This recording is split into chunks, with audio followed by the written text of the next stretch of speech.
Hello everyone, my name is Yusef Edwards, and welcome to part 63 of the Abigail and Margaret Film School. Let us begin. So Jennifer was in her limo and she was about to go to the morgue to pick up Beatrice so she can, bring her back to life. She says to herself, this might be very difficult, but I'm willing to try if I am willing to try. You know what I mean? Which I am, she says back. As the limo is driving to the morgue, it stops. She gets out of the car. It's very dark. It was 12 o'clock in the morning when she gets there. And all of a sudden, she knocks on the door. Of course, no one is there, but she doesn't know that at the time. So she realizes that no one is there, and she opens up the door and she walks in alongside her security guards, just to make sure that no one's following her. So she walks into the morgue and she finds her body, which is slowly decomposing, and she has the security guard grab the body, and ultimately she does get the body in her car, in the limo, and then she takes it right, and then after that they leave the morgue with her body, and then she says to herself, this is going to be a long process, isn't it? But I know she has a lab in Silvercat, so I'm going there, and I'm going to force them to obviously get the body alive again, she says to herself. And then her security guard says, so what are we going to do with the body? Well, we're going to bring it back to life, obviously, she answers. Oh, really? That's impossible. No, it's not, she says back. What do you say, princess?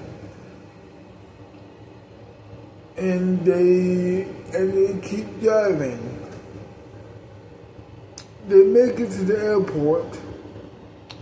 Then after that, of her private jet, they make it to her private jet, and for the rest of the jet ride, they are going to Silvercat to bring her best friend back to life, obviously.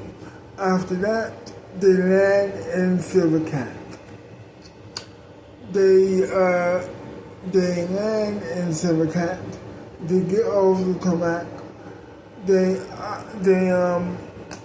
They bring her body to the lab. Then after that, they put her body on the table. Her lab partner, Beatrice's lab partner, is at work this day, and he is horrified at what he's looking at that point. He says, what is this? What is going on, my princess? What in the world is going on here? Well,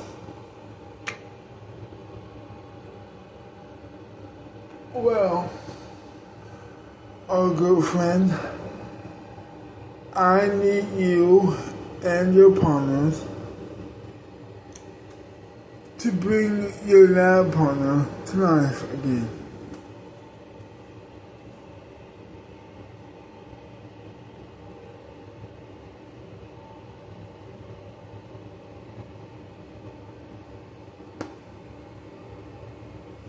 Why? Well, because we have some work to do, and I need her to do it with me.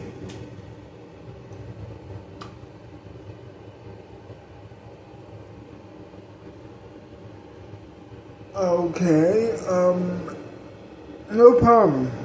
We'll get to work. After that, they leave. Well, yes, they leave the lab and they get to work, bring her back to life. After a couple minutes of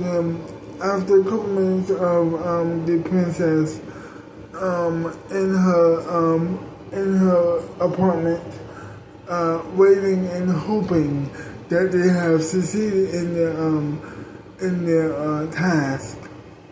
Finally, she gets a phone call. It's the scientist.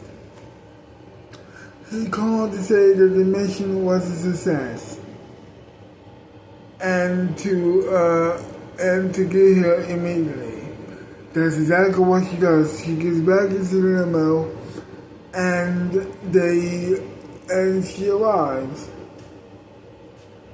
She walks in the lab, and Beatrice says, "What happened? You were dead." And all of a sudden she hugs her. She gives her a big hug and says, "This is so great." And she kisses her on her forehead. "My best friend's back," she says to her.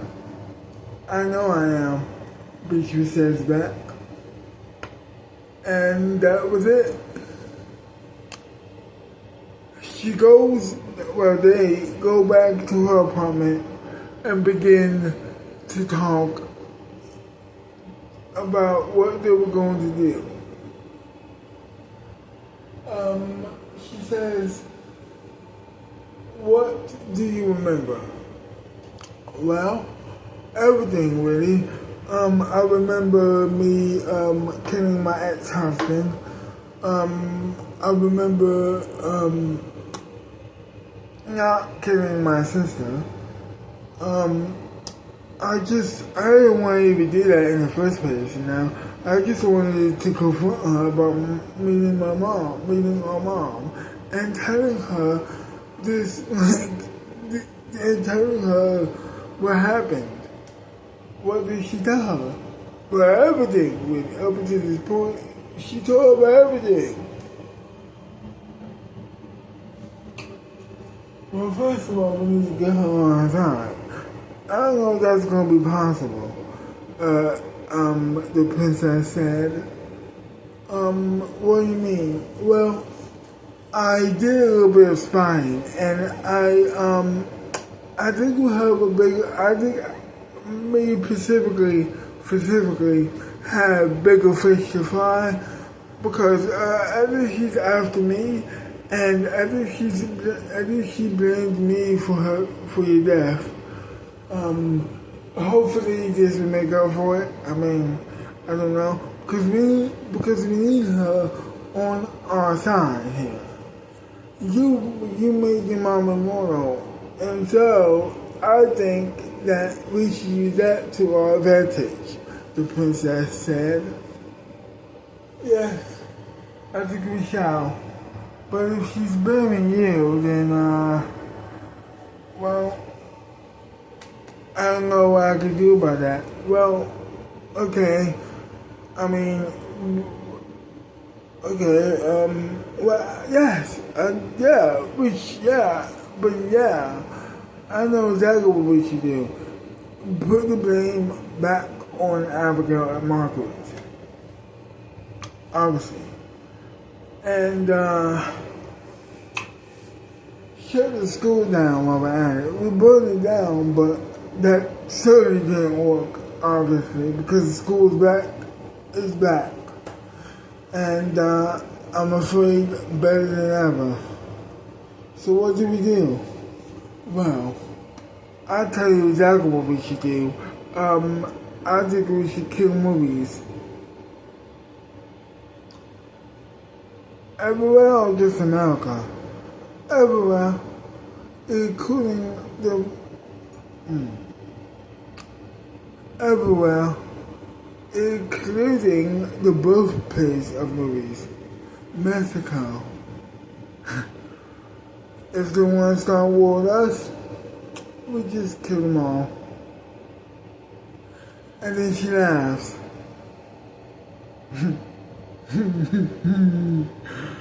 and Susan, Beatrice, yes, and Beatrice laughs alongside with her. And then they leave, well, no, they don't leave, actually. They begin to eat, they begin making some orders to their favorite restaurant, or at the very least, Jennifer's favorite restaurant, actually. After that, they get their meal and they begin eating dinner together. After they ate dinner, it was time to go to bed. Beatrice sleeps on the couch once again, whilst the princess insists on her not doing that. She says, you can sleep with me tonight, man. You don't have to do that. You've been through enough. Why do you have to sleep on the couch? And she says, well, I don't want to disturb you. I'm a loud snorer, and I hope you understand that I don't want to do that. No problem. Sleep on the couch, no big deal. And she leaves. She then goes back to her bedroom, puts her pajamas on, and goes straight to sleep. And that was it. To be continued. Well, I hope you enjoyed this wonderful video. And if you did, leave a like, subscribe to my channel, leave a comment down below telling me what do you like about the video or hate about the video. And I will see you wonderful people next time. Bye bye for now.